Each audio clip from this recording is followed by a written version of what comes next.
All right, so in our last set of notes, we talked about the formal amendment process, and we talked a great deal about how the Constitution can be amended formally, or how we can add amendments to the Constitution.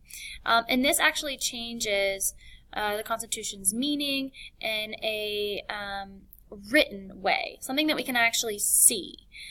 Informal methods of change are going to be changes made to the Constitution, but they're not going to be actually written, and you're not going to be able to see them with the naked eye. 5 of the ways in which we see the Constitution change in an informal way would be by basic legislation, actions taken by the President, key decisions of the Supreme Court, activities of political parties, and by unwritten custom. So let's talk about each one of these in detail. So basic legislation. Congress has altered or spelled out the meaning of much of the Constitution through 2 methods. First, by passing laws to spell out the Constitution's meaning.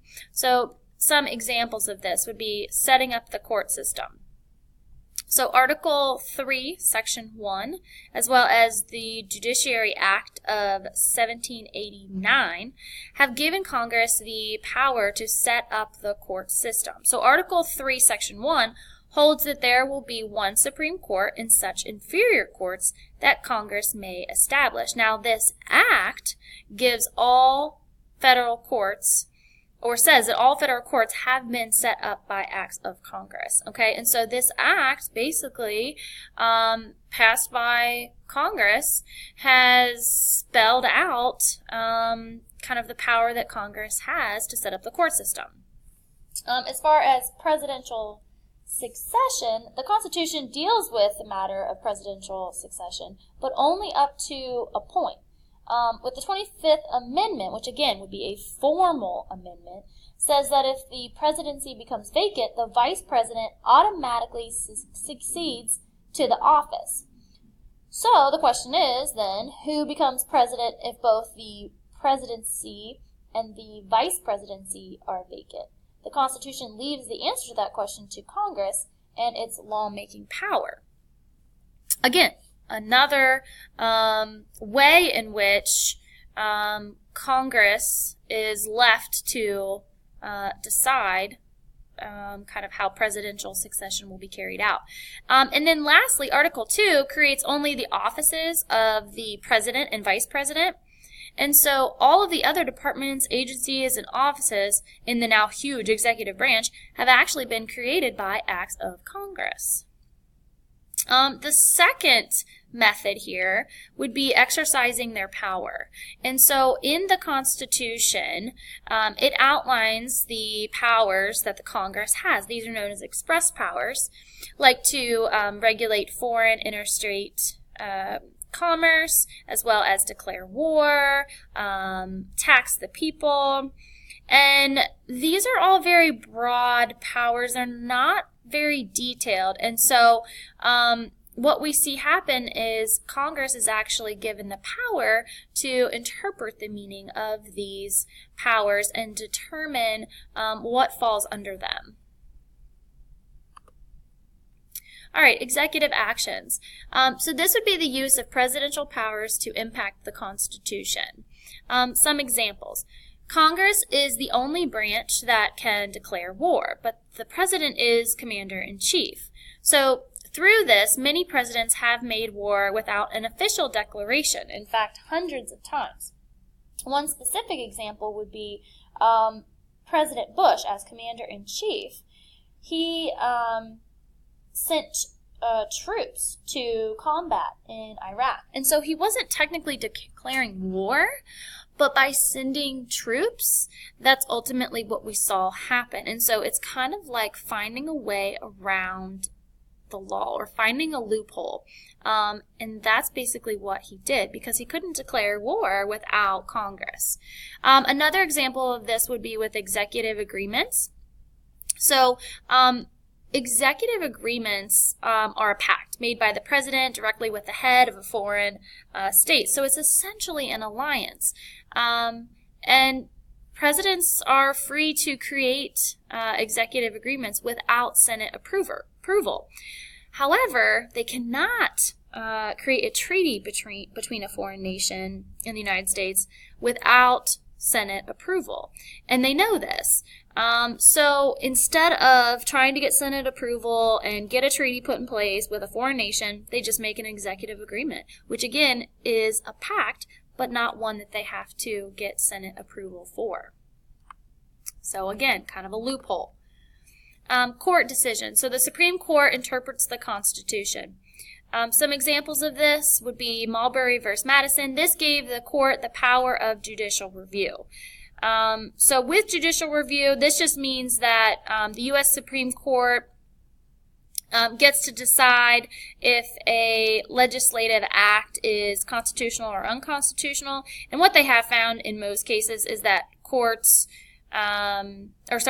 have found that governmental actions in question are typically constitutional. And then the second one here, it says Supreme Court is a constitutional convention in continuous session. So if you remember back, a constitutional convention, this is when delegates first met to make improvements to the Articles of Confederation. However, they end up drafting the Constitution at this convention because they realize the Articles of Confederation is just not going to work, and we need to create a new document.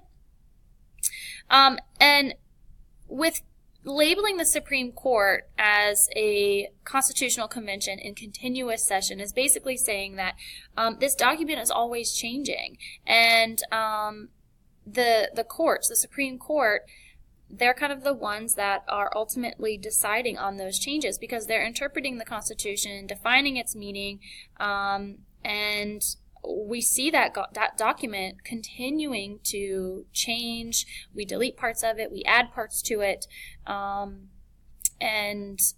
again, Supreme Court is kind of at the forefront of that, especially with decisions that they make and court cases that they decide upon.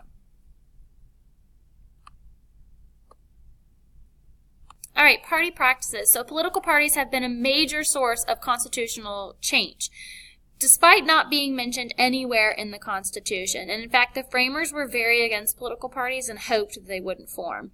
However, here we are in 2017, and we have a two-party system, a Democratic Party and a Republican Party. So some examples here.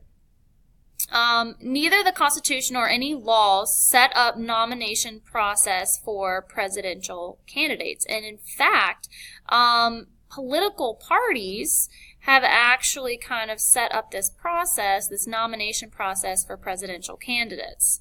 And what they do, essentially, is these major parties, Democratic and Republicans, they have held national conventions to select nominees or candidates for president.